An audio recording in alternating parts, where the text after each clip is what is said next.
భారతదేశంలో ముఖ్యంగా చెప్పుకోవాల్సింది ఎవరికంటే ముఖ్యంగా బాబాసాహెబ్ అంబేద్కర్కి. ఆ తర్వాత ఇంకోటి మన దేశంలో ప్రతి ఒక్కరు ఏ పనున్నా సరే డబ్బుల కోసం ఏ పనైనా చేస్తారు. డబ్బుల కోసం ఏ పనైనా చేస్తారు అనుకుంటే ఒక మురికి కాలువలో కానీ ఒక చెత్తలో కానీ చేసేవారు ఒకరు ఉన్నారంటే ఒక పరిశుద్ధ కార్మికులు మాత్రమే. అది మన ఇంట్లో మనం చేయాలంటేనే వెనక ముందు అవుతాం. అలాంటిది మన చుట్టాల ఇంట్లోనో కానీ మన పక్కల ఇంట్లోనో మన దోస్తుల ఇంట్లోనో కానీ ఒక చెత్త కార్యక్రమం చేయాలంటే ఒక్కరు కూడా చెత్త పని చేయలేరు.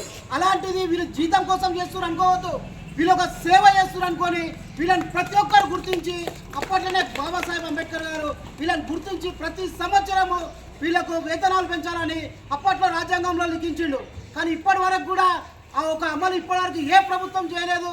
గతంలో మందకృష్ణమాది అన్నగారు కూడా ఈ యొక్క పరిశుద్ధ కార్మికుల కొరకు చాలా పెద్ద ఎత్తున ఒక సబ్జెక్ట్ తీసుకోవడం జరిగింది.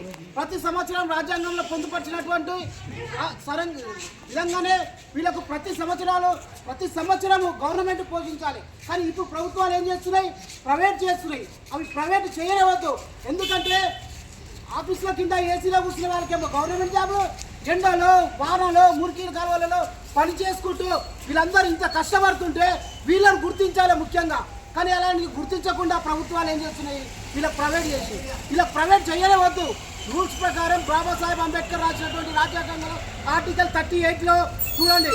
మీకు ఆ 38 ఏదైతే రాసిండో అంబేద్కర్ గారు ఏమని రాసిండో, పరిశుద్ధ కార్మికులకు ఎవరు చేయలేని పని, ఎవరు చేయలేని సాహస పని చావడానికైనా చెప్పడానికైనా సిద్ధంగా ఉంటారు, కానీ ఈ వర్క్ చేయడానికి ఎవరు సిద్ధంగా ఉన్నారని చెప్పి బాబాసాహెబ్ అంబేద్కర్ గారు అప్పుడే చెప్పారు.